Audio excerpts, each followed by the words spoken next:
everybody. So we'll get started, and I'll start the introductions. Welcome everybody to this panel discussion featuring actually three children's book illustrators. One is the moderator, Seo Kim, and we have Melissa Iwai and Katie Yamasaki. And before I turn the program over to our guests, I want to mention that this is a program organized by the Asian Arts and Culture Center and the Career Center and the Towson University Animation Industry Club. And many of you know, but many of you might know that the Asian Arts and Culture Center, we live here in the Center for the Arts, and we are a self-support department of Towson University. So we want to thank many people for making this happen. As a self-support department, we depend on donations and grants and all kinds of funding to keep our programs going. So I want to do a shout out to several people for this. And it will be the E. Rhodes and Leona B. Carpenter Foundation, the Maryland State Arts Council, the William G. Baker Jr. Memorial Fund, Yoshinobu and Kathleen Shiota, the citizens of Baltimore County, the Asian Arts and Culture members and donors, the Towson University College of Fine Arts and Communication, Robert Mintz and Beth Arman, Anthony and Bonnie Montcalmo, Connie Rosemont and John Greenberg, the Harold J. Kaplan Foundation, the Deb Jaden Kylie Keelty Foundation, the TU Asian Studies and Interdisciplinary Studies Program, the Baltimore Kawasaki Sister City Committee. And let's see.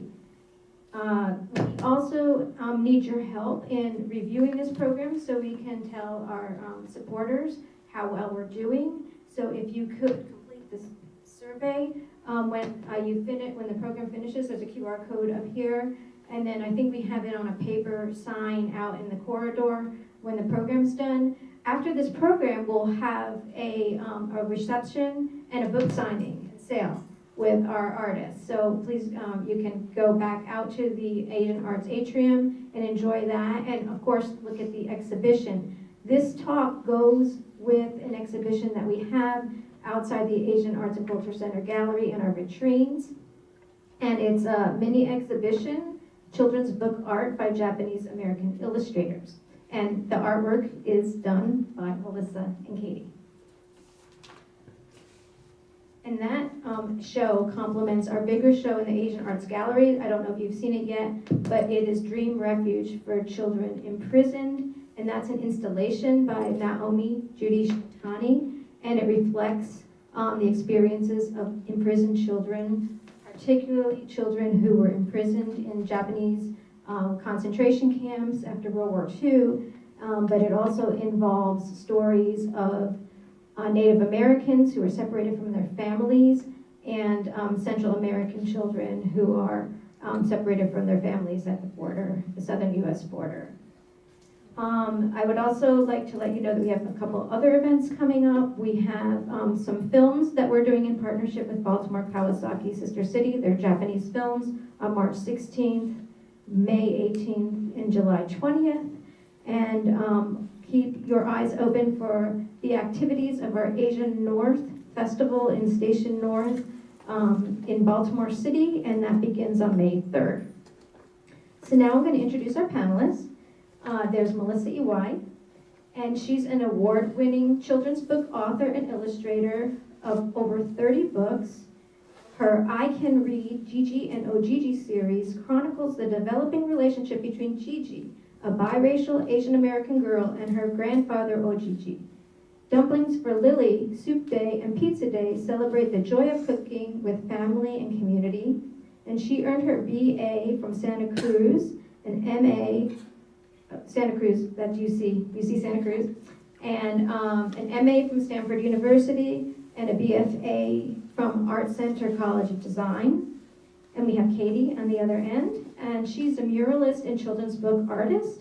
Her work focuses on themes of identity, social justice, and stories from underrepresented communities, and she's a lead teaching artist for Expressive Arts program she helped develop at a maximum security prison for women in upstate New York. She has her BA from Earlham College and MFA from the School of Visual Arts in New York City. And finally, our moderator is our own Towson University's professor, Seo Kim, and she has her MFA in illustration practice from Maryland Institute College of Art, which we all know as MICA. And her research focuses on illustrating children's books that celebrate cultural diversity. Her most recent book, A Map into the World, was selected as one of the best picture books of 2019 by Kirkus Reviews.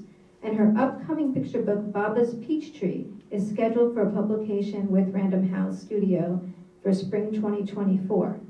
Now we're going to have two short presentations, one by Melissa, one by Katie, and then Seo will take over as the moderator.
Oh, you have to.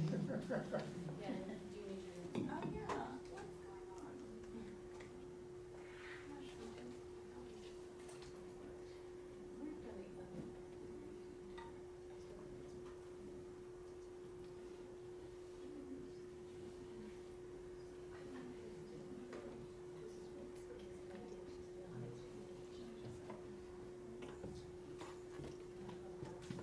Maybe to reset. Sorry, we ran through this and it worked. Okay. Okay, I can just do the PowerPoint. Did you try up here? Yeah.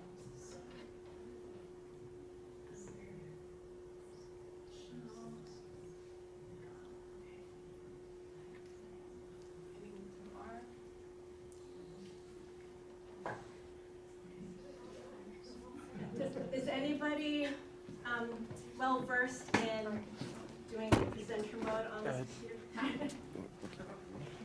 Go ahead. You have to mirror it. I'm in this room all the time presenting, so I can try to mirror. Okay, and then getting it onto the thing. You mirror it. That part, is it not? No, sure. Yeah. So sorry. There. Okay. Almost. Oh, you can sit there. Well,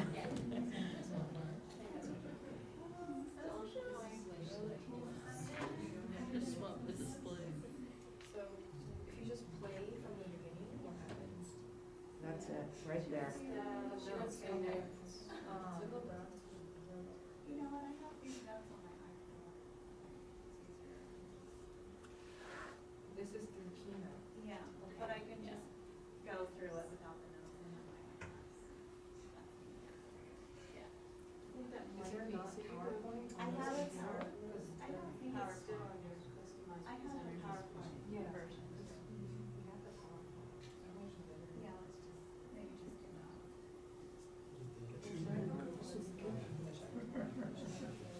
You just do that. You'll find your art. Yeah, that's probably the easiest. The PowerPoint. Yeah. If you need a presenter, you can go find. Oh, you need my iPad. Your iPad. Okay.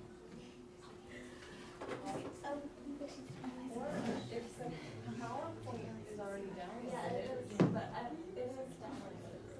I think we downloaded it. So and you downloaded it. You can save it as a PowerPoint.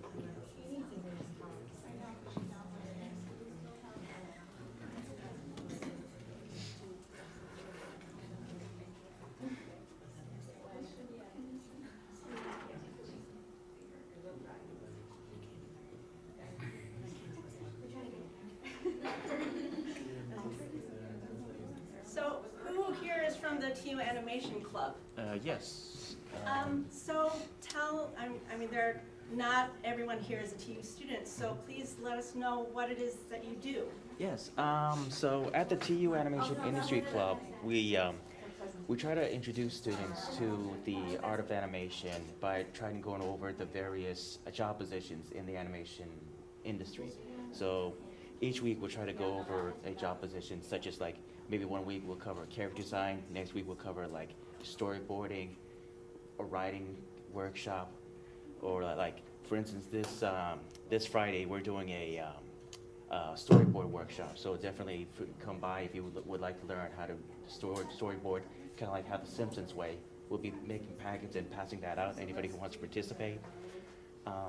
Yes, and also we're working with a career center. So if anybody who is passionate about wanting to get into the industry, we're kind of working with them as like a second career center sort of situation we're doing. All right. You have it? Yes, the PowerPoint gods are back. Thank you. Yeah, no problem. Okay, thank you for your patience, everyone. I promise we did test this. I don't know what happened, but thank you for being patient and understanding. And thank you so much for making it out tonight to be here. And thank you to the Asian Arts and Culture Center. Microphone. It's on. Okay. There I you just go. need to clip it there. For inviting Katie and me to this, to share our work with you tonight and be part of this amazing exhibition. I highly recommend seeing you all to see the installation. It's really powerful. We just saw it before coming here. So just a little bit about myself.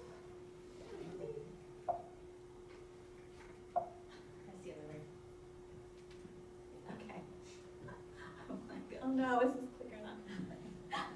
These are some of my books. I've been working as an author illustrator of children's books for 25 years now, and sometimes when I think of it, I'm honestly surprised that I've illustrated so many books, and I've written 7 because I've just always wanted to be an author illustrator ever since I was a kid. It always was like my dream job, and I was an early reader. I always loved to draw, and books were like an emotional refuge for me because I was a really anxious, shy, really timid kid, and meeting strangers terrified me. I don't know what I would have done without my books. So you can say that these books and their beautiful art gave me a way to escape into a world where I felt secure and comforted and in control. And inspired by favorite books of mine, I started making my own mini picture books when I was 6 or 7. But my path to making this my career was definitely not direct, and you may be surprised, but so many authors and illustrators come to it later in life.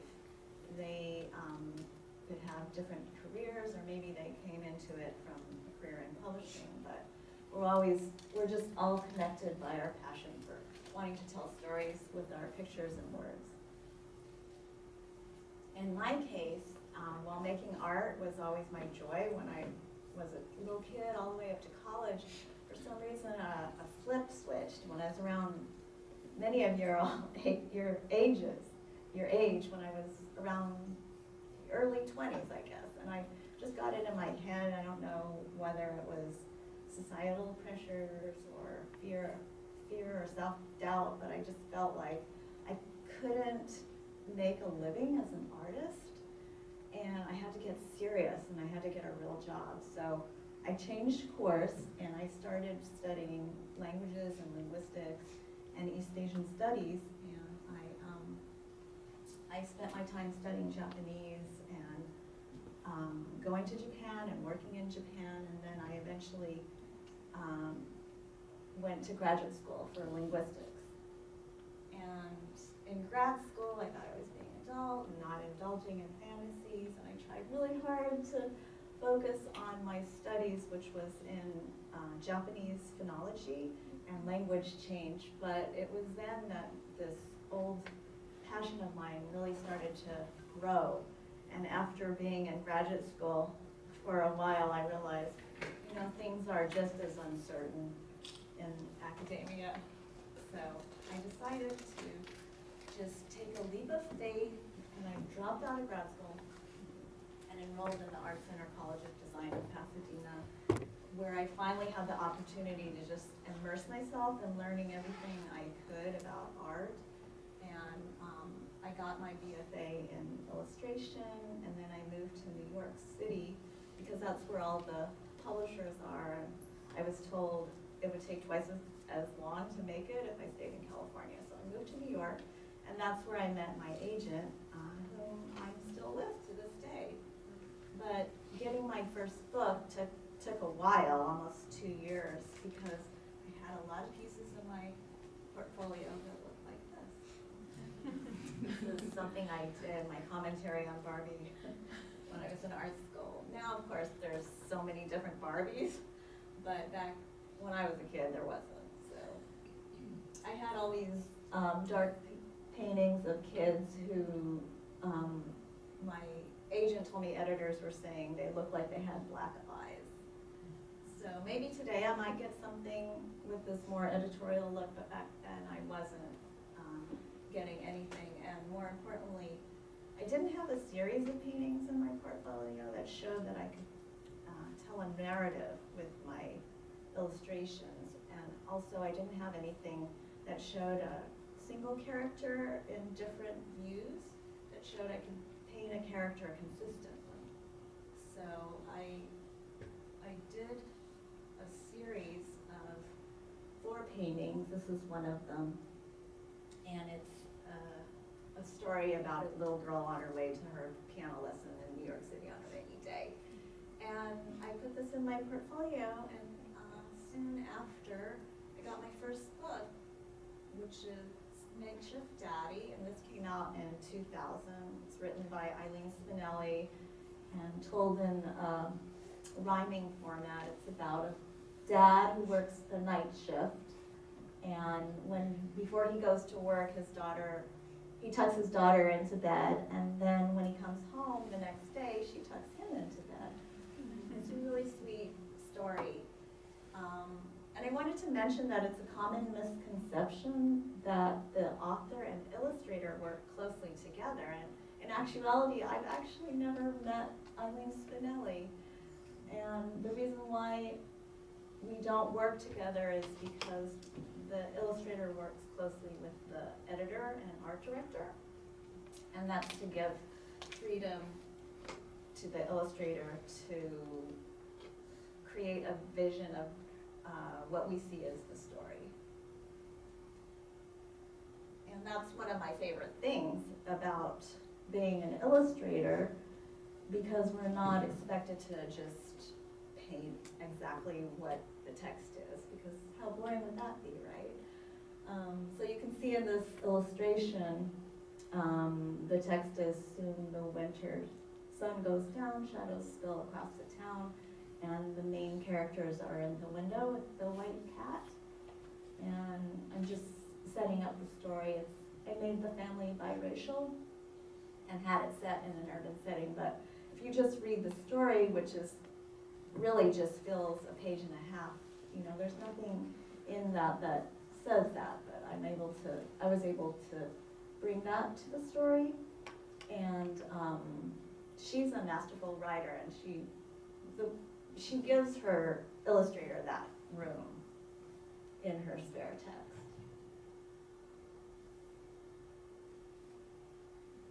So why is it so important for me to show different kinds of families in my books? Well, growing up, I never saw any Asian American children or people who looked like me. I had 2 books. One was the 5 Chinese Brothers, and another was an old book on Japanese folk tales, and it completely didn't reflect my life as an Asian American living in suburban California. So I've always tried to insert people with different colors or biracial families into my illustrations, even though the text doesn't necessarily mention it. This is Soup Day. It's the first book that I both wrote and illustrated, and I decided to make the main character adopted from Asia, but it's never mentioned in the text. The story is really about making soup with a child and the joy of cooking with a child, and I was inspired because I was trying to get my son to eat vegetables, and he would do it if he cooked with me. So there's nothing about adoption in the story, but it's really nice because when I, sometimes at book events or book festivals, I've been approached by people who have adopted kids, and they appreciate being seen in the story, and they're the only ones that catch that the girl is adopted. And because this was the first book that I wrote and illustrated, the process was different from illustrating someone else's story, because I knew I would be creating the illustrations. I would go back and forth in my mind between the words and the pictures. So there were certain images I knew I wanted to incorporate, so I would write that in the text, and then other times I wrote the words first, and then thought of how to illustrate the scene. And I continue to work using this approach with my more recent books. This is Dumplings for Lily, and it's about a girl living in a tall apartment building with 6 grandmas making dumplings from their respective cultures. And Lily helps complete their dumpling making by finding the right ingredient for them. And before I even started writing this story, I sketched and painted a lot of various dumplings and dumpling making tools. And I had to decide which ones to include because I knew I wanted 6. And there's so many dumplings in the world to choose from, right? So I just chose the most diverse ones with, in terms of the shape and the size and the flavor, texture. And I did a lot of sketches of different grandmas and researched what the different word for grandma is in different languages. I also had to keep in mind what the recipes in the story would be for each dumpling and what ingredient the different cuisines could share so that it would make sense that a different grandma would have the same ingredient. Here's a snippet of my sketchbook where I'm drawing the dummy thumbnails and trying to figure out the story at the same time. I think here I'm trying to figure out the order of which grandma she visits based on where they live in the building and what ingredient they need. And so this visual of the tall building and Lily running up and down the stairs is inspired by buildings in New York. I took tours of the Tenement Museum also in New York. It's common for immigrants of different countries being neighbors in the same building in the city. And this is the opening spread, which shows each grandma in their respective kitchen and kind of sets the stage for where the story takes place, which is in this apartment building. So as I said before, I made all these illustration decisions while I was writing the story, and it was kind of a continuous back and forth between sketching and writing. And then also in the interior illustrations, I tried to incorporate a lot of information in the background that informs who the characters are. So in each of the grandma's kitchens, you can kind of get an idea of their culture. So babcha on the left, I have a lot of these brightly painted plates and the tile on her floor. That was inspired by Polish folk art and textiles. And then Abuela, she has Mexican pottery and Mexican masks in her kitchen. Nonna has an Italian espresso maker on her stove. So, This is my messy workspace. It's pretty small. My paintings aren't that big. I always start my illustrations traditionally. So these are all done in watercolor and gouache.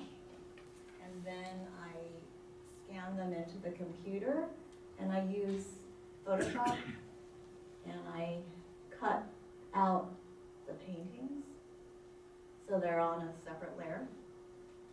Here's all the kitchen elements that are cut out, and then I put them together using the computer, kind of like a digital collage, so everything's layered together. So this is Nonna, and I painted her whole body, and then I add the features in Photoshop. So there's her face and glasses,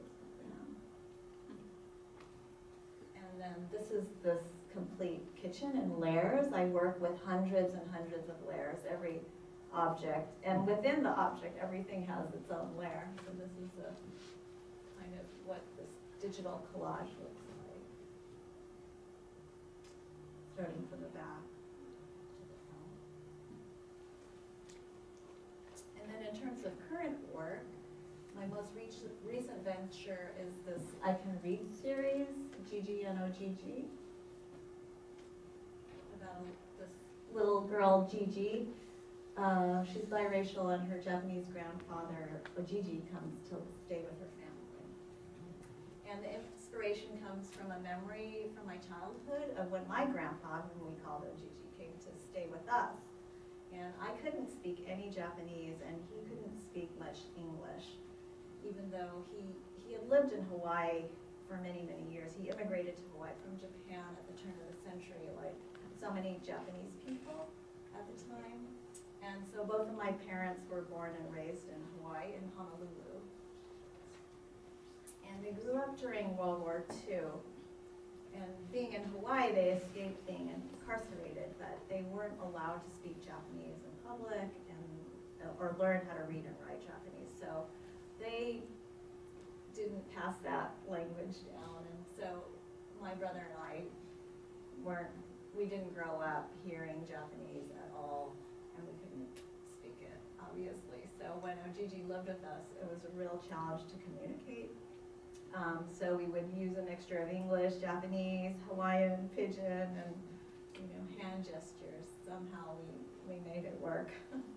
But that experience made such a huge impression on me at that young age. I was about, I guess, 5, and it was the first time I interacted with somebody who wasn't a native speaker of English. And also, he seemed so different from other grandfathers I'd see on TV or in books, because he wouldn't hug, and he just seemed very old. So this I Can Read format presented a very different challenge for me. I don't know if you know these books. I Can Read is the series with HarperCollins, and basically they're leveled readers, and they're for emergent readers who are learning how to read on their own, and they're different levels, and each level is very specific about how many words that can be in the story, how many words can be on the page, how many characters there can be per line, including punctuation and spaces. So for these books, I wrote the entire manuscript first, and it was more like the illustration part was more like my process for illustrating other people's stories in this sense. But while I was writing it, I referred to this thumbnail dummy layout because it served as a sort of map, because I had to figure out how many lines I had to work with within each spread. So I was thinking about what image would go there, but I was really focusing on the text. And here are some early character sketches. And then I decided to make her younger and more friendly with really exaggerated features. And I also changed the ratio of head to body sizes for all the characters. So for my pitch to my editor, I gave her a manuscript and these color character samples, as well as a finished sample from the story, and a one-line idea for other stories that I was thinking of. happily she responded with enthusiasm and she bought the series. So in all, there are 4 Gigi and OGG books, and this last one, Perfect Paper Cranes, that comes out in May. And they're all kind of about how Gigi and OGG, how their relationship deepens over time and how they teach each other about their cultures. And there's a glossary of Japanese words at the end of each book. So for me, the best thing about what I do is being able to tap into that my child self on a daily basis and connecting with kids on that level. So my aim has always been to create something that I would have loved to read as a kid, and I hope that my books inspire the kind of comfort that I found in my books. And I'll leave here with this 30-second condensed version of how I created the illustrations for Zen for Kids. Some of the artwork is on display here. This is an illustration of Momotaro and his friends, and it's done in the same way as those. And I did these all on my iPad using Procreate, and then transferred it to Photoshop because I told you I use a ton of layers, and I can't have enough on Procreate. But let's see. I start with the black and white sketch, and so this is me painting. That's my palette, and I'm just painting each character and layering it, and then later I do the background. I need a reference for the pheasants, and then background, and then add the lighting and shadow. That's it. Thank you so much.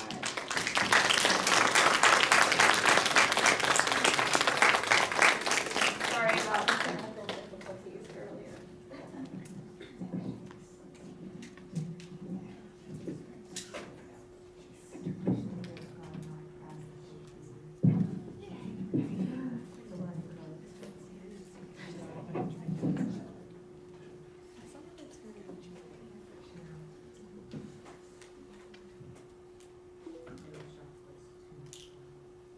Hopefully this will just come right up.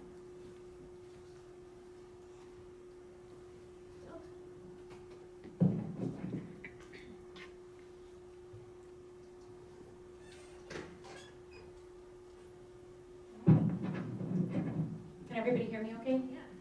All right. Hi, everybody. Thanks so much for coming out this evening. I'm so happy to be here. I'm sure my child right now is probably reading Gigi and OGG. She's a huge fan. And then when I saw that there were 4 books, I was like, wait a minute, we have 30. And then maybe we'll get the 4th. So just a little bit about me. I have been living in Brooklyn, New York for about the past 25 years, but I was born and raised in Michigan, north of Detroit, in a little factory town, born to hippies and raised very much as you might expect. I have been doing picture books for a long time. I did my MFA at the School of Visual Arts in New York City and finished in 2003, but it took me a much longer time to kind of get my books going than it did to kind of get my murals going. So I've been doing murals all these past 25 years, and I really just love to kind of use art in any way to tell a story. So I've done, I think at this point, about 90 murals all over the world, and I work in a participatory way, so we'll talk a little bit more about that, but whoever I'm working with, wherever the mural goes, the whole process from planning until finish is really deeply embedded in that community. So for example, this is a mural at a public school in Brooklyn that is 100% children with special needs. So they wanted to paint this after the pandemic, and 100% also children from living below the poverty line. So they come from all over the city to go to this school, which is a really wonderful place. And the kids wanted to show how during COVID, because they really came from the communities who were most profoundly impacted by COVID, how they were brave. And the teachers and the paraprofessionals, the support staff, they wanted to show how they were loyal and protective, and how, you know, kind of like a ball pit, no matter what changes were happening underfoot, they were keeping the ground steady for their students. So I do a lot of workshops, kind of teaching workshops. I was a public school teacher for about 14 years, and I do a lot of workshops to kind of draw out the imagery and figure out how it is that the people who occupy the space want to tell their own stories, because at the end of the day, I'm going to leave the area, although this one is my neighborhood, but typically, like this one is, this one is in a different neighborhood in Brooklyn, and what I would hope is that the people who created the image really feel like that they're represented their community. So the reason I kind of came to this, when I was an undergraduate, I had gone to college in Indiana thinking that I was going to be a social worker. I had no art practice, I had no art background.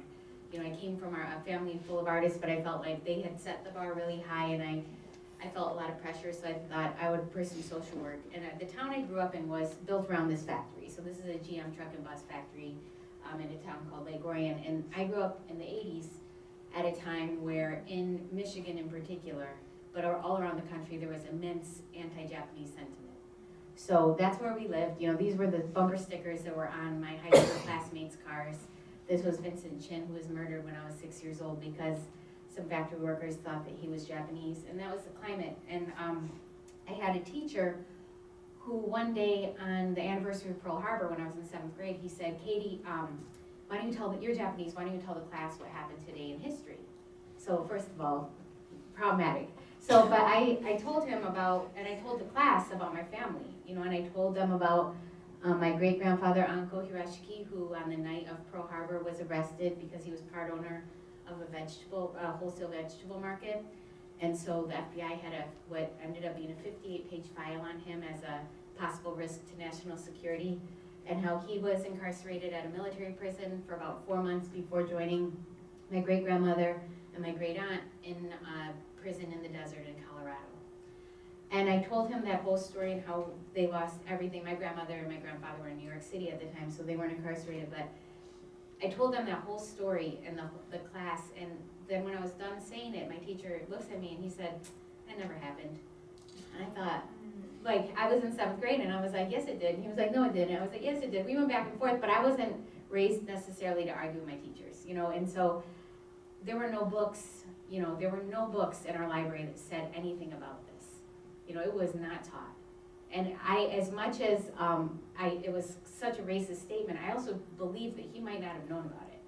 You know, so it was a product of this whole system. But what I also knew was that I had a really famous grandfather who was Japanese American. He was the chief architect of the World Trade Center. So a lot of people knew about him, right? And he lived, that was the whole reason we lived in Michigan in the first place, because when we were growing up, I was like, why do we live here? Like, people hate Japanese people here. But, you know, so I kind of knew, you know, all of these things that people said about Japanese people, I knew, you know, just from my own family. We know our own families, right? We know the truths about ourselves and our families, and I knew that it wasn't true, you know, and so I kind of locked all of these stories. I locked away kind of how my teachers would say to my parents at conferences, like, she's smart and her siblings are smart because they eat fish, you know, stuff like that, like that they actually said. I kind of put it away and thought, you know, maybe something someday, but I didn't consider art. And then when I got to college, I started drawing, and I wish I had put some photos of my drawings, because it would have made every single person in here feel like you too can become an artist. My drawings in college, I started, and I'd never taken drawing before, and it wasn't like, I wasn't a kid who drew all the time, but I loved how it felt. Like, I loved how it felt to look differently at things and look for light and shadow and look for texture and look at the form of something. And I liked it more than I was embarrassed by the work I was putting up on the wall. I didn't care. I was like, okay, well, this is the worst drawing in the class, but I love making it. So I kind of just stuck with it and thought I would pursue children's book illustration. And I found a program for graduate school eventually. But my second day of graduate school was 9/11. And so then this was awkward I lived in New York City. This was my grandfather's, like, the buildings he was most known about. People had a lot to say about the buildings. And then what happened was we watched, you know, these buildings, if you ever get to know his architecture, these are not what he was known for, not what he was regarded for, not what he set out to do in the world. He made beautiful buildings. and then he made the World Trade Center. Okay, so they were complicated in our family story too, but when that happened, all of a sudden, this symbol of our grandfather became this piece of pro-war propaganda for a war that none of us were behind.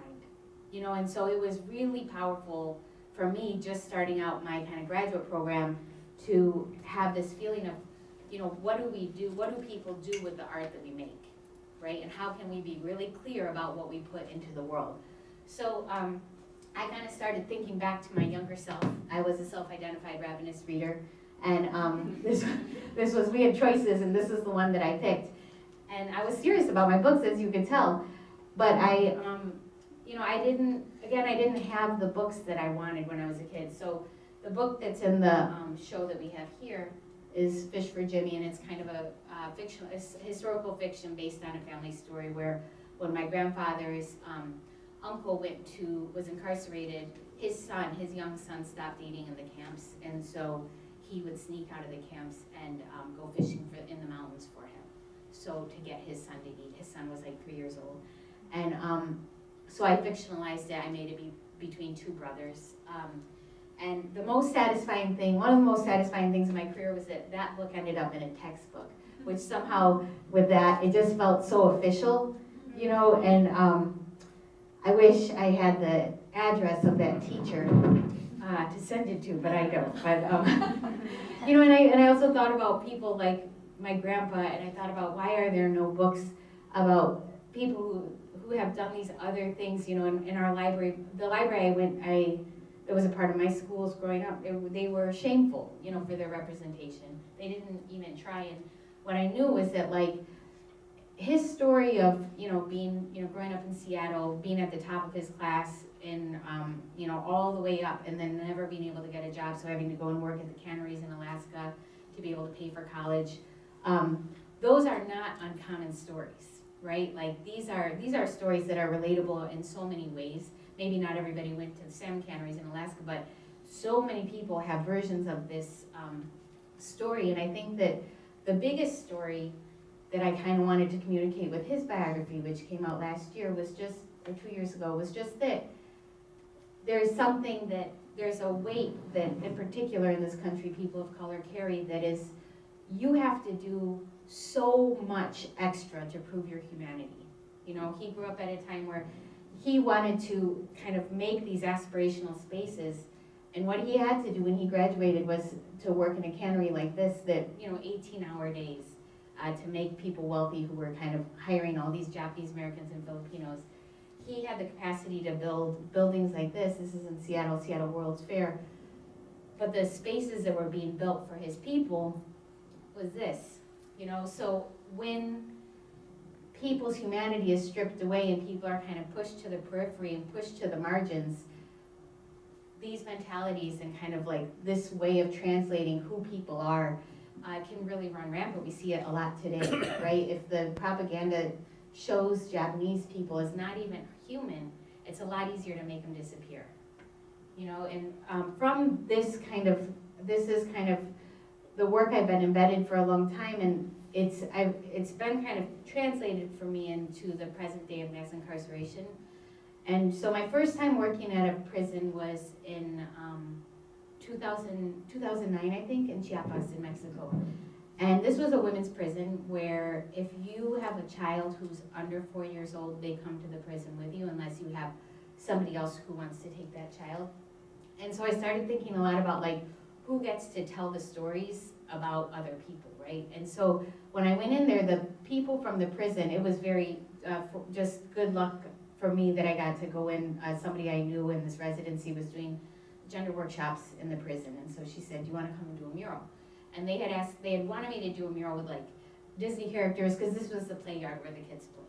And so when I got there, I started speaking with the women, and by the way, like 75% of the women in there were there for an issue of domestic violence and of self-defense, you know. And most of the women, probably all the women, their first language was not Spanish. Some of them didn't even speak Spanish, because Chiapas is a state where there are 26 indigenous languages spoken, so their access to legal support and representation in their language was non-existent. So that whole stereotype of like being stuck in a Mexican prison. That's like a very real thing. But we kind of went through and just talked about like, I only had 1 week, but it was, what do you want painted on here? You know, I'm not gonna come in and paint a bunch of Disney characters. What do you want to paint? And so what they wanted to do was tell their story. They wanted to kind of show, talk about their trauma, and then talk about what they hope for the future. And so much of prison is time, right? It's how much time you have to spend, how much time you have to wait, and what you can do with your mind during that time. So this was the first one that I did, and then when I came home, I was thinking a lot about, you know, all of the incarcerated, people impacted by incarceration, like locally, you know, near where I lived. So I started working at Rikers Island. I did like a Kickstarter campaign, and I linked up with a nonprofit I was familiar with who did a lot of domestic violence workshops in different correctional facilities. So I was able to do a workshop that lasted for several months at Rikers, where we were kind of designing a mural for their children, but it ended up being like almost daily workshops where the women were kind of, we were talking a lot about how do we strengthen that bond, because there's a lot of evidence that if you are able to maintain or strengthen the bond between a parent and child during a time of incarceration, then the rates of recidivism drop. You know, of course, there are a lot of factors for that, but the first day I was in there, we did these postcards for the kids. So one of the moms, she traced her hand and then she wrote this: when you feel lonely, place hand here. And then she said, Katie, can you take this to my sons so that when they miss me, they can put their hand on top of my hand and feel connected. And I thought, like, what better use of a drawing? I've never heard of a better use of a drawing. And that drawing was super impactful, but you know, all of the artwork that came out of these sessions was really breathtaking. You know, and I think that so often people who are incarcerated, their story gets flattened, right? You become incarcerated and all of a sudden you're referred to as inmate so-and-so or by a number. You know, and even on the outside, one of the first things people will know about you is that you were incarcerated. Not that you play soccer, not that you like fresh bread, not that you are a dancer that used to sing the song to your kid when they were little. They just know that you committed a felony or that you committed a misdemeanor or that you were just locked up for actually no reason whatsoever. So, so making art inside, what I realized, because I've been teaching art, you know, to children outside for about, I altogether was about 14 years, but I've never found a place that was where it was more useful. You know, people come to those workshops and are like desperate to express something and desperate to have a kind of human experience where you're used in a lot of jails and prisons. You know, your sensory experience is really under assault, right? What you're hearing, what you're smelling, what you're seeing is pretty stripped down. So these workshops have been pretty useful. And then they designed this mural that their kids painted. This is in East Harlem. And so all the imagery from the art workshops went into this mural. And then of course the kids, they wanted to design a mural for their moms too. And I will tell you that if you've ever done like youth development work, like organizing children who have a parent who have a mother who's incarcerated is so hard because it's the mom who does all this stuff. But so the kids wanted to design a mural. They wanted to kind of process their own experience, and so we went through a similar process with them, or I went through a similar process with them. And then this is part of a mural. It's a really long hallway, but this was the best shot I could get across from the nursery at Rikers. If you have a baby under one, the baby stays with you. If you have a baby while you're incarcerated, the baby stays with you in the nursery until they're one. By the way, in this group, I would say about 14 women in the group, and 75% of them would not have been there had they been able to pay a bail of $5,000 or less. And many of them were there for many months and sometimes years. So when we hear about bail reform, that's what we're talking about. Because these are their kids who are home without their moms. And, you know, I think a big part of this project was how do we lower the stigma, lessen the stigma that impacts so many kids who have a parent who's incarcerated. Maybe they have a teacher who doesn't quite know how to talk about it. And so being out on the street, painting this mural, people would come by and say, you know, Katie, can you take my picture in front of the mural, show the moms so they know when they come back into the community, we're here to support them. So this was a very impactful project. It was working with the Department of Corrections is very challenging. Logistically, you can imagine the red tape. So it was like a year of administration and then like 3 weeks of painting on the inside and 3 weeks of painting on the outside. The workshops on the inside went on for a long time, but it was very impactful and kind of just has led me down this other road. And this was an exercise I did with a group of teenage boys who were incarcerated in Philadelphia, outside of Philadelphia. And so I thought about this a lot when I've been thinking about my own family around the time of World War II and all that propaganda. But you know, this is the same 16-year-old boy. We said, how do you see yourself? Like, who are you in the world? He said, get good grades, compassionate, humble, responsible, great kisser, good at all sports, a good listener, kind-hearted, peaceful, all these really positive things, right? He knows himself. Okay, and then if you're in your community, this was South Philadelphia, or if you're, you know, out in the world, how do people see you? Dumb, ugly, not gonna be anything crazy, scary, bully, killer. And as we know, this difference is so dangerous to these young people, right? So they wanted to do a project. This was kind of a year-long project where we were looking at racism, you know, and different how it's impacted different groups throughout American history. And one of the projects we did was around the Japanese incarceration. So we mapped out on the floor a barrack, the measurements of a barrack, and we talked to them about if this were to happen to your family, like you had, you know, 6 hours or maybe 5 days, you had this amount of time to pack up your stuff, you get your suitcases, and then you have to go. How would you set up in this barrack so that your family would feel as much like home as possible? And so one of the boys, who was 15, he built this little barrack, and then he talked about how his mother's favorite color is red, and that his baby sister likes pink and gold, so he made that curtain. He talked about like his little brothers and what colors they like and where everybody would be comfortable sitting, and the tenderness that he had in designing this home and designing this barrack and making this untenable situation feel like home, I found to be so moving and also just so profoundly at odds with how he is identified in the world. Right, so what we did was we used this product called Polytab. Some of you might be familiar with it, but it's like a mural material. It's like a cloth, kind of feels like a dryer sheet. You can paint on it, take it anywhere. This was inside of the facility with the boys, and then adhere it to the wall, and it looks like a mural.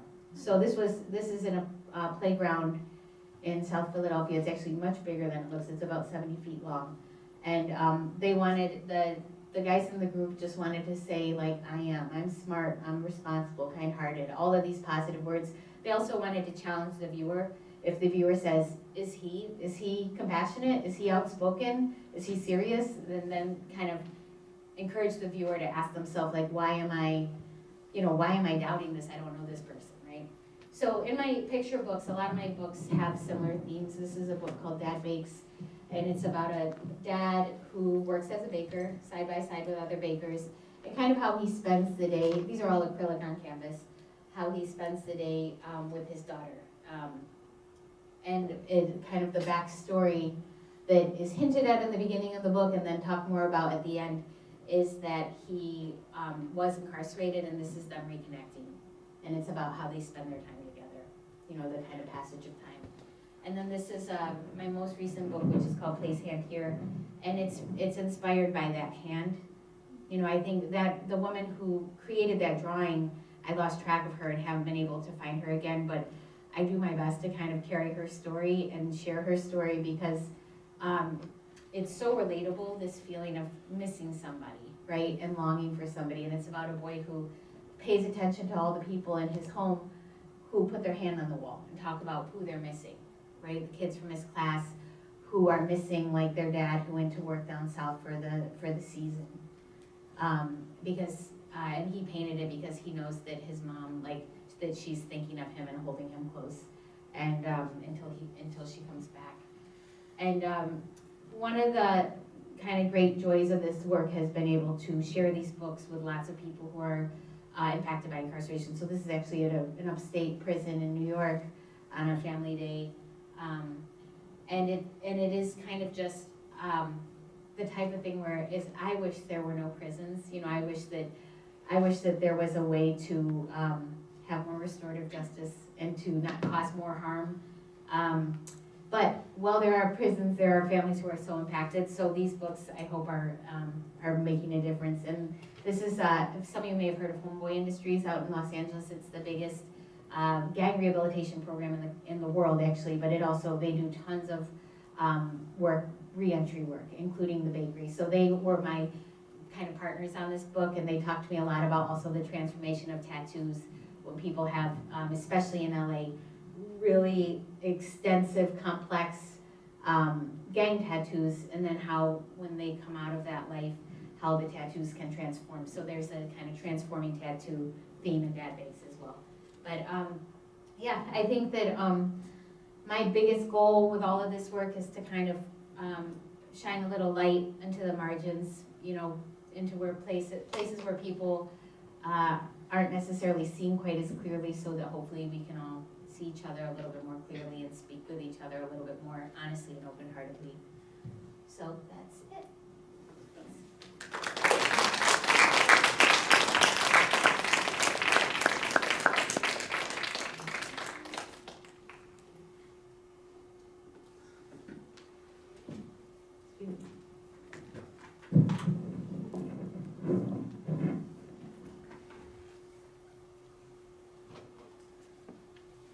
I think we should turn the lights back on. Yes.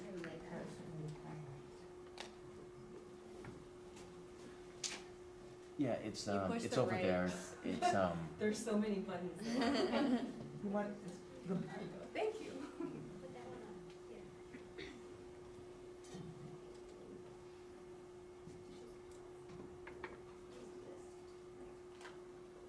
Should we sit up here with you? Yeah. Grab the mics? Sure, let's work it.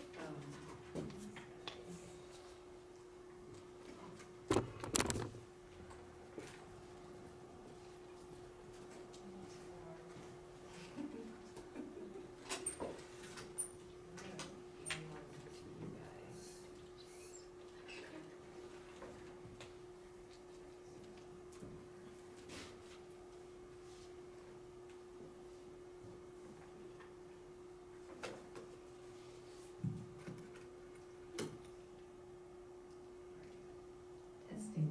Hi. Good evening.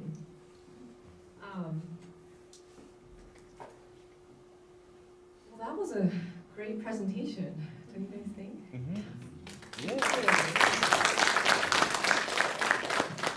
So, welcome to our panel discussion featuring two incredibly talented children's book illustrators. Now you guys know Katie and Melissa.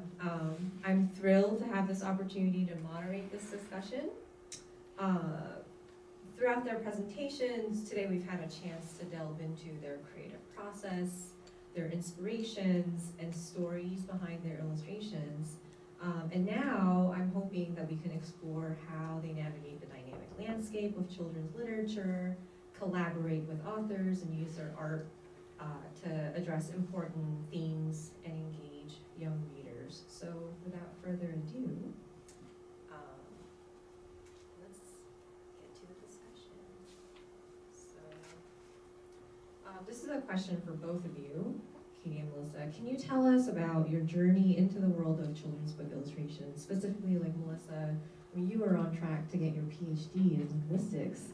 And then I know it was like a lifelong dream as a child, but like why specifically children's book illustrations? You know, there are other forms of ways to tell stories, like there could be graphic novels or what was specific about children's literature that draw?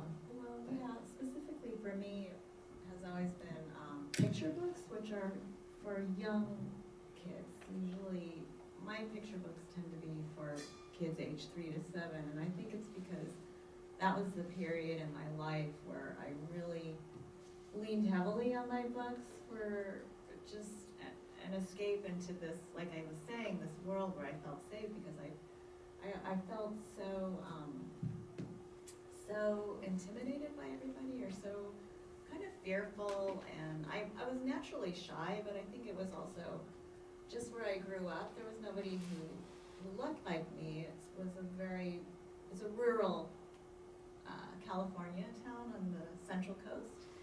And so I always kind of felt a little bit like an outsider, and I just didn't want anybody to really look at me. And I had a lot of anxiety about that. And as I was saying, the books really comforted me, and I think that was something that just stayed with me. And I always wanted to participate in that. Yeah. I completely feel the same way because I legally, I still am labeled a resident alien. Yeah, and so that word alien, you know, as a kid, it sounds like green monsters with googly eyes. But that was my like official immigration status. And in addition to that, not being able to see any sort of books, and I was also a huge avid reader. Yeah, that was kind of a way to sort of become more invisible or more like an outsider. That sort of experience of not being able to see any form. Right, I Yeah. think at the time I didn't notice that my books didn't have people who looked like me, but I also really loved books with animals, Yeah. like Richard Scarry books, and you know the worlds that they created. I just remember wanting to go in and live in these worlds. Right. So. Katie, what about you? As I mentioned before, I wasn't really interested in pursuing art, and then when I started liking to draw, my aunt had this best friend whose name was Ed Young, and Ed Young is a very famous Chinese illustrator, amazing, but they had studied Tai Chi together, and they were both Tai Chi teachers from the 1960s. So she said, Ed needs somebody to come and catalog all of his work. So I had a very unusual opportunity to go to, stay with him and his family one summer and go through his, at that time, 80 books for children from beginning to end. And what he told me, which was really useful for me at the time, was that most of your drawings should be bad. And that was great news for me because all my drawings at that time were bad. And he said, if all your drawings look great, then you probably aren't learning very much. So I had no interest in pursuing art at that time because I felt like I didn't know what to do with it, and I wanted to do something that was useful. I wanted to do something that would be useful in the world. And so when I saw his books, and I saw his books full of people of color and full of Asian people and telling stories that weren't really otherwise getting told, I felt like, oh, this could be good. I wasn't interested in the gallery world, and I felt like students, kids, parents, teachers, like those are my people, and that's who I wanted to make art for. To go along with that, your background includes experiences as both muralist and children's book illustration. How do these different artistic practices influence each other in your work? And especially in the beginning, were there any challenges kind of making that transition from, creating works that are 70 feet long? I think for me, it always felt like they had a lot in common because it was telling stories, and the mural, of course, you've got one image to tell maybe a complex story. In a book, you've got like 15 spreads. But you said you have had one agent. I've had 3, and my first 2 really saw my mural work as kind of interfering with my book work. And so just that it was taking up a lot of time, and it was just kind of like, they didn't quite understand the purpose, and my agent, who I've had now for the past several years, gets it completely. And I think that, the beauty of the murals, I didn't set out to do murals, I just didn't have a job. When I finished grad school, I couldn't sell a book, and so my friend's mom was a librarian at a public school in Jersey, and she said, why don't you come and paint a mural? And then that kind of just started to build momentum. But the murals have been the inspiration for so many of my books. Just knowing people and hearing different stories, and then finding out that these stories aren't told. Every day in America, there are more than 5 million kids who have a parent who's in a correctional facility. And where are the books for them, And so it's just learning more, about the breadth and depth of the world that we live in and that children live in all around. So I feel like they have been so connected. Yeah. this is, I'm sort of skipping ahead, but this is like connected to what you were just saying. In that respect, what kinds of stories or experiences do you want to see more of in the industry today? And this is for both of you. I think, you know, I feel like since 2020, the picture book industry has opened in terms of like definitely hiring more authors and illustrators of color. There's way more representation. When I started, like, when you were going, it was like, you know, I don't remember the percentage of kids, non-white protagonists, but it was shameful. You know, it was less than 10%. Now it's much more, but I think what I would love to see more of are books that aren't necessarily like a book about the person's culture as much as a kid in the world, being a kid in the world and having their adventure. You know, like, I remember there being at a certain point a lot of like Cinco de Mayo books, and I was like, great, but like, where's the book where this character is just having a life as a kid? You know, Gigi No Gigi is a great example of those. Yeah. 364 days that are not There's 65. exactly. Yeah, I agree. I was gonna say the similar thing. Yeah. Like when I did Night Shift Daddy, which came out in 2000, there were not a lot of books with biracial Yeah. families, Yeah. and now there are more. There's Right. a lot more, and there's a lot more representations. I would just like to see more of that, of course. In like a deeper way. Yeah. Right, yeah.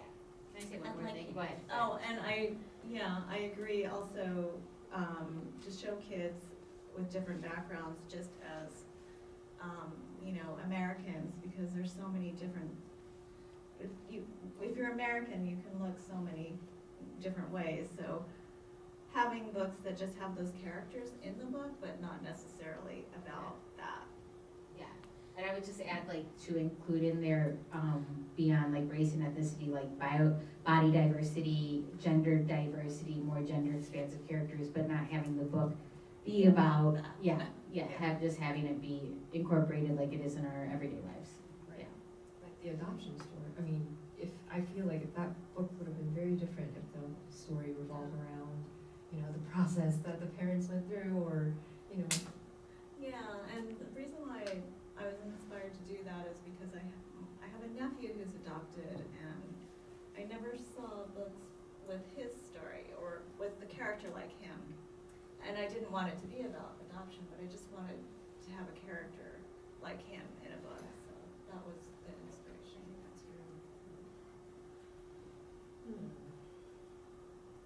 So Melissa, you've illustrated numerous children's books with various authors, and you mentioned in the beginning of your presentation how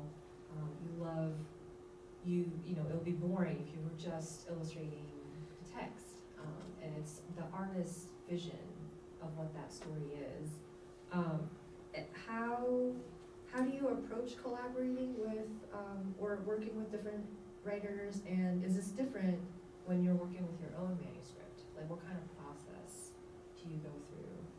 Well, like I said, for the most part, I don't work directly with the author. There have been cases, and I forgot to mention, actually, I have 2 picture books that I did with my husband, so of course, when I had no choice because I live with him, so I worked closely with him. But I've also had experiences where I illustrated nonfiction picture books.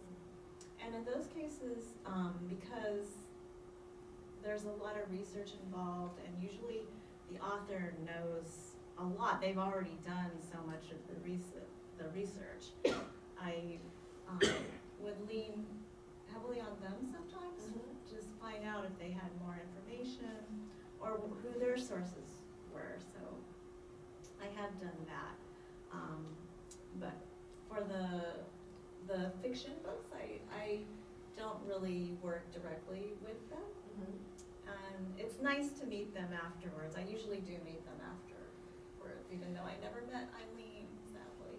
But she wrote to me, so we did have that contact after the book was published. So we have a lot of students here, so I'm going to turn the discussion over to some more professional development related questions.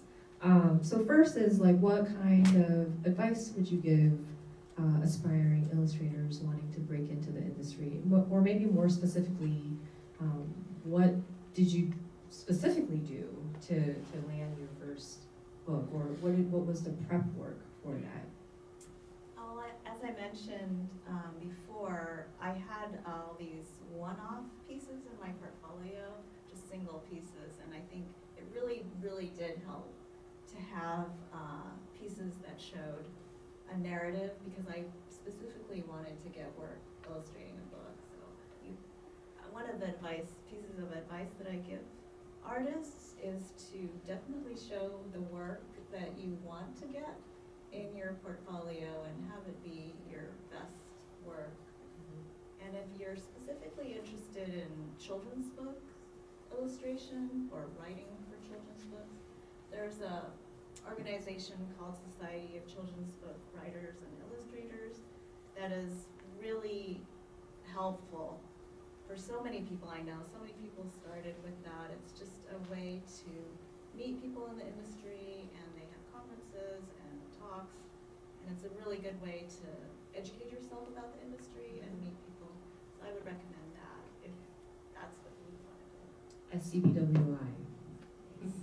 Very good. I would also say, when you're making your portfolio, make work that you care about, because that is, and about things that you care about. It really shows through. It also is motivating for yourself, because I think that if you have an urgency about the work that you're making because you feel like it needs to get out there for one reason or another, that will show, and you'll maybe make more work. Don't think about what other people might like, and honestly, I feel lucky to not have kind of developed in a time of Instagram, because I know that is really tough, because it's real that like people will hire you if you've got like 60,000 followers, or maybe you'll get a bigger contract or something like that. But at the end of the day, you have to just answer for how you relate to your own work, and I would say make work that you care about. And then another thing, and I didn't do this on purpose, it just happened because I didn't get paid for my work for so long. Have jobs that pay your bills so that you don't feel desperate to make art that you don't believe in. That's tricky. Like I don't begrudge any muralist who does like an advertisement. If you look in Williamsburg right now, it is nothing but glossy murals advertising luxury goods. Everybody has to make a living, but I would say when it comes to the work that you care about, just try to protect that a little bit. And when you do that, you tend to enjoy the work, Yeah. and it shows. Yeah. And I think that makes a more powerful piece than if you were just trying to do something because it's trendy, or you think it's going to be more commercial. Yeah. It's tricky. Like I have had so many part-time jobs, like building my career such a patchwork, but on the flip side of that, I never felt like I was making work that I hated, so. You both were talking more about agents. Did you have an agent, like, really as you started, immediately? Yes? Yeah, I did. I had an agent right out of grad school, and I got zero work from it. I did get a couple lunches, but then I was like, that's the thing I kept counting on. Okay, if we can sell this book, then I'll have this money, and I can pay rent for this many months, and it never worked, so then I kind of just got my other part-time jobs and patched together a way of having enough time to make work. I don't know if that's the model. Obviously, some of you may be familiar with Yuko Shimizu, her work. She was my studio mate for 10 years. She's a very close friend. So, we have very different trajectories. We got to the studio, and Yuko is all of a sudden, the most famous illustrator in the world, and I'm teaching at, 4 schools and doing murals, and, and working at a gym, so, but it's kind of keep your eye on the long game, I think. I was really fortunate because I really connected with this agent. I'm not with her, I'm with the agency. Her daughter took over, so I'm with her daughter. But and I had a full-time job as a web designer at an ad agency when I first started, because I didn't get my book for a couple of years, so it took a while. And I was doing freelance web design while I was getting started as well. Oh, I have one other piece of thought on it. When it comes to starting out after school, I would say look for unlikely partners. I think that a lot of people, graduate and then kind of go to the same art directors, the same galleries, the same even like arts nonprofits. But depending on what you're interested in, find a partner that might be able to support your work, who might not have already an arts leg, and like maybe build that with them, you know? Maybe you wanna do a project and they would be the right partner because it's like a LGBTQ center for teenagers or something like that, and they don't have necessarily like an arts wing, but you could be that person, right? Yeah. So I think think creatively about what the art world is, because the art world should be just the regular world, right? Like it's prisons, right? It's community centers, it's hospitals. So think about what you care about and then try to make that be your art world. Yeah, or if you want to create your own illustrated goods shop, maybe partner with someone that has good business sense. Oh, yeah. Speaking of that, do you guys do any work outside of children's books, like, you know, selling prints or speaking engagements, like other forms of the art? I do, well, a lot of school visits, a lot of author visits and book talks and stuff like that. And then I teach 1 day a week. I run an expressive arts program at a maximum security women's prison upstate New York. And I've started, I guess in the past 5 years or so, I've started doing licensing work. And so I actually have a different agent, a licensing agent, and she shows my work to companies who are buyers who need artwork for things like paper goods or cards or Plates. things like that. I haven't done plates, just done paper projects right now on calendars. That would be great. Yeah. Yeah. How are we doing on So time? 6:48, do you wanna ask some questions and see if anybody in the audience has? Yeah. So I think this is a great time to turn it over to you guys. If anyone in the audience had questions for us. Yes. First off, thank you both for being here. This was great. I had a question specifically about, you said you had 2 agents before. Oh, yeah. So I was Great. curious. Yeah. Yeah, so what happened? Why did you change? And Great any question. advice for somebody who wants to switch agents? Okay, well, sure. The question is about agents and switching agents. I think that it's really good to like listen to your instincts if something is working or not working. So my first agent, I wasn't working for her, so they let me go. That was fine. I was not selling any books, so it made sense. They were getting a little smaller. It was all very amicable. My second agent I had for about 7 years, and we only sold 2 books in those 7 years. And it was the type of thing where I would send a message, and then I would not hear back for like 3 months, you know. And then when I ended that relationship, it went terribly. Even though the thing about an agent is that if it's not working for you, it's also not working for them, because they only make money if you sell a book, right? So that was it was a terrible ending, unfortunately. But it was also like, it also just needed to end, so that was okay.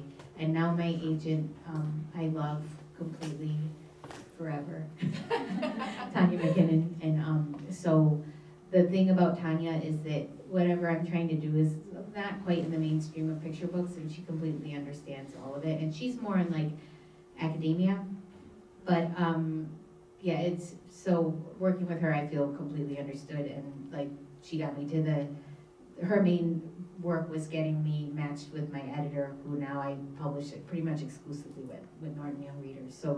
So that was great. So now, but I think that if you feel disregarded or disrespected, or like if there's no response, and then that's maybe not a fit, you know. And you have to advocate for yourself, and it happens all the time that people change agencies, change representations. Yeah. Great, thank you.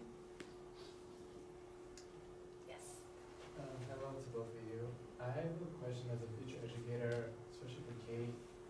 You said you were 14 years teaching. How was that experience for you? Were you like an art teacher or? So my first year teaching, I did K-8 Spanish in Detroit.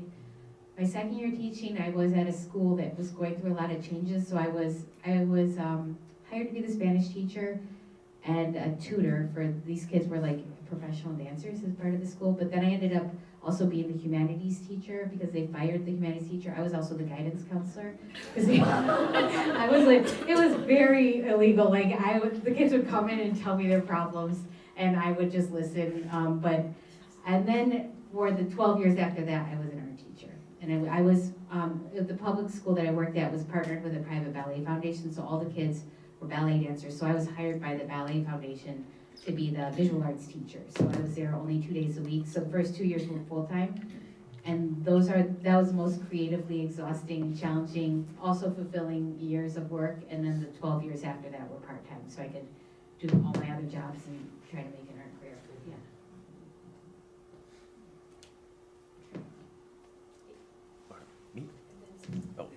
Yeah. I was curious if you guys ever tried self-publishing. Try like a print-on-demand service? I haven't done that. No, okay. I think because I started so long ago, before that was even a thing, Mm. and, yeah, I've just been fortunate to continue. Yeah. I haven't done it either, but I have a good friend named Zetta Elliott who did that a lot before her books kind of took off, and there's a freedom to that. Mhm. Because you're the only cook in the kitchen, so you can, I like working with the publishing house because they do all the distribution and also like the editorial relationship. If it's good, it's really helpful. But there is definitely a freedom to self-publishing Mhm. in terms of content.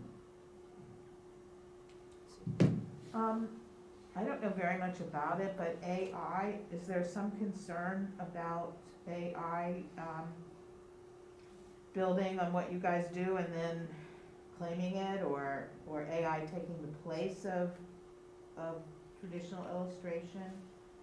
I don't think AI can replace what. Yeah, well, currently, they don't have you can't copyright anything created by AI, and so in terms of publishing, I think that would be incredibly difficult, in terms of authorship or even monetizing it.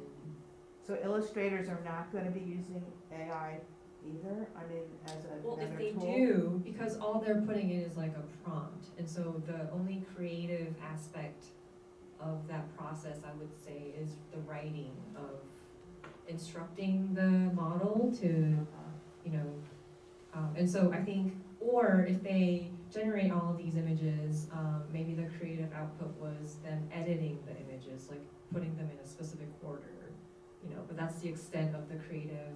Or manipulating them, like starting it with the AI and then putting it into, and then manipulating it that way, so that you're kind of combining the tools? Sure, and I think that becomes complicated in terms of copyright, because it's kind of like taking a reference photo and then making it your own, which I think a lot of artists do. Yeah. I don't know, what are your thoughts on AI and the future? Well, I'm just hoping that it doesn't get good enough. I don't think it could replace this kind of work, because it doesn't, children's books at least, it just doesn't feel like it has the humanity in it. And for other things, I think it does really well, and it's kind of scary. Yeah. The way it can create photos of, people, and you can't even tell if they're AI or not. Yeah. But the most insidious thing that I found out recently is in Adobe products, because I work digitally. I don't create everything from scratch digitally, so it's a little different, but there was a thing you have to go into your settings if you use Photoshop. This is just a PSA.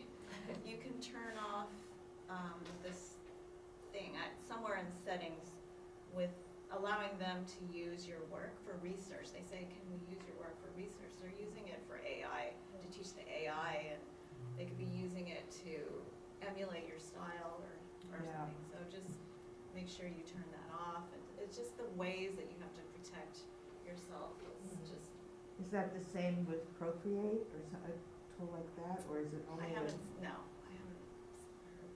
Procreate, but anything you post online is, Right. it can use, so, it's a little scary, but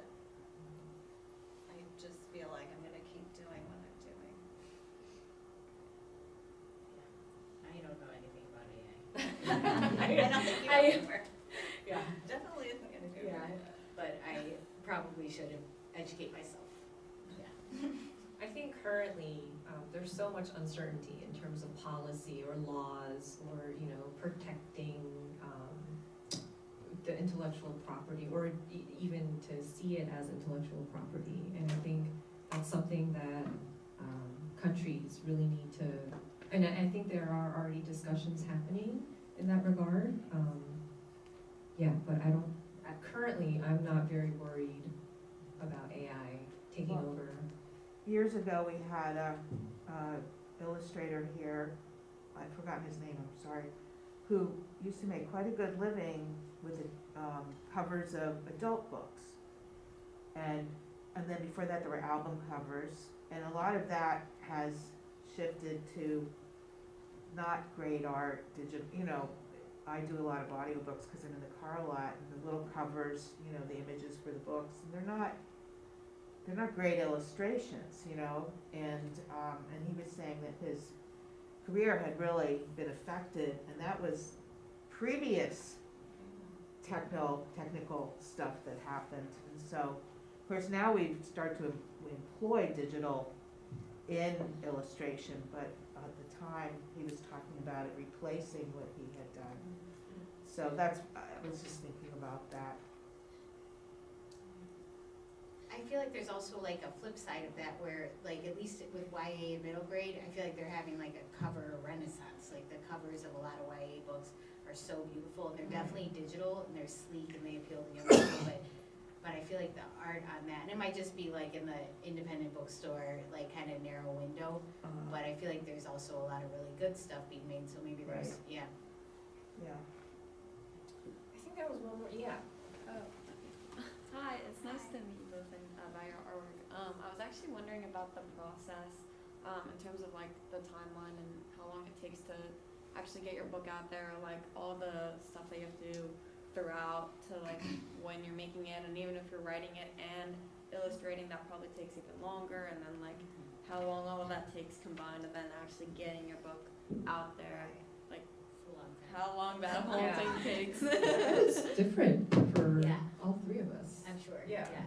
For What me, about you guys? for me, I don't work digitally, so I might be the slowest. It takes me about a year to do a book, and then it takes them about a year to put it through production. But it has a lot to do also with the editorial side, because you end up sending stuff and then you often have to wait. But while you're doing that, like I finished a book in January, and now that's me like hauling the art to the publisher, and then they have to take it to get it scanned. And so I'm going in on Thursday to like review the scans and color correct. And then that book will be out the following, in January 2025, but it's, in the meantime, you know, they're kind of like working on the case. There's a lot in the production side, but for me, the text is almost ready by the time I'm starting the illustrations.